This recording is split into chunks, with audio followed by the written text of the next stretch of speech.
we'll take a look at molecular geometry. Molecular geometry is what provides us with the three-dimensional shape of a molecule. Molecular geometry will continue to use the valence shell electron pair repulsion theory, which the theory essentially tells us that within the valence shell, pairs of electrons that are located in our hybrid orbitals, those pairs of electrons will repel one another to get maximum separation, and that ultimately will determine our molecular geometry.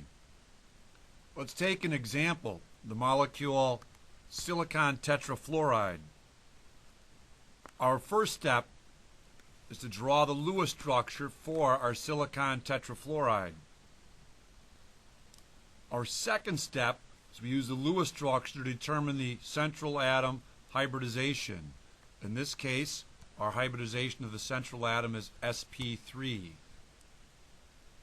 Our third step is to identify the hybrid orbital geometry.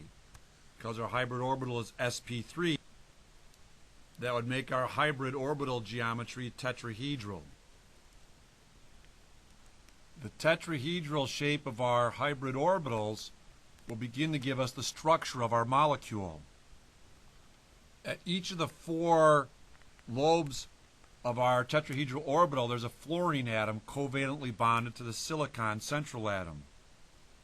Each of the four sp3 hybrid orbitals contains a bonding pair of electron that attaches the fluorine atoms to the central silicon atom. Our molecular geometry is now determined by the atoms of our molecule.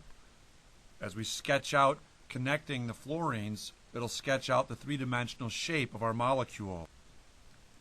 Connecting the atoms in our structure, the shape that we sketch out as we connect one atom to another is we end up with a shape that would be identified as tetrahedral. In this circumstance, the orbital geometry and the shape of the molecule end up being one and the same. The molecule is tetrahedral. Another strategy in determining molecular geometry is something we'll call the AXE scheme.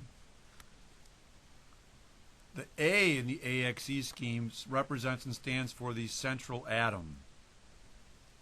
The X in this strategy represents the number of atoms that are attached to the central atom in the molecule.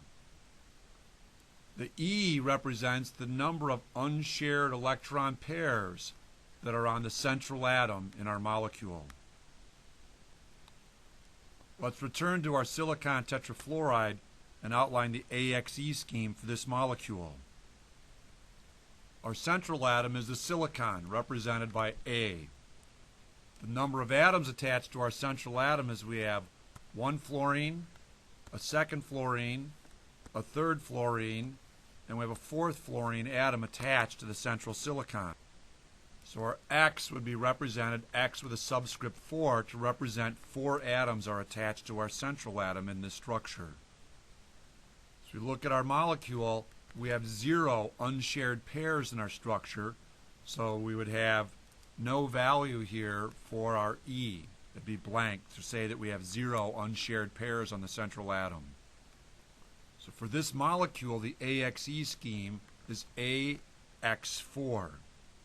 The utility of the AXE scheme is that all AX4 molecules share the same molecular geometry.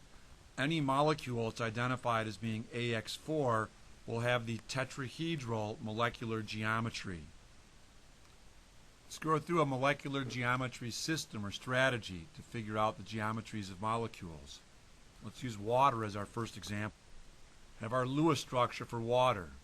Our Lewis structure gives us how many things? 1, 2, 3, 4 things are around the central atom. The number of things provides us with how many orbitals are needed in our hybrid scheme. 4 things, each thing, whether it's an unshared pair or an atom, requires something to hold it to the central atom, so we need 4 equivalent orbitals. sp3 would be our hybrid orbitals that we'd use with 4 equivalent orbitals. The orbital geometry of sp3 would be tetrahedral.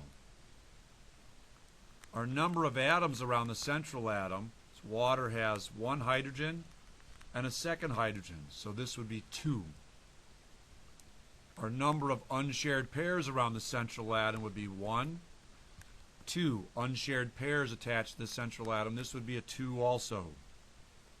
The AXE scheme, we have A for the central atom, X with a subscript 2 for our 2 atoms attached to the central atom, and then we have E with a subscript 2 for our 2 unshared pairs attached to the central atom in our Lewis structure. For our molecular geometry, let's move to a different page temporarily. We've already identified that sp3 is our hybrid scheme for the central atom oxygen. sp3 gives us our orbital geometry of tetrahedral for the orbital geometry.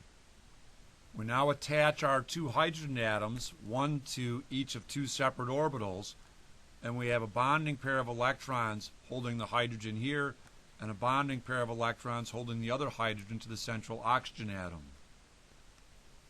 At first glance, we might think that a water molecule could be linear. However, it's not linear because, as in our structure for water, we have 2 unshared pairs of electrons.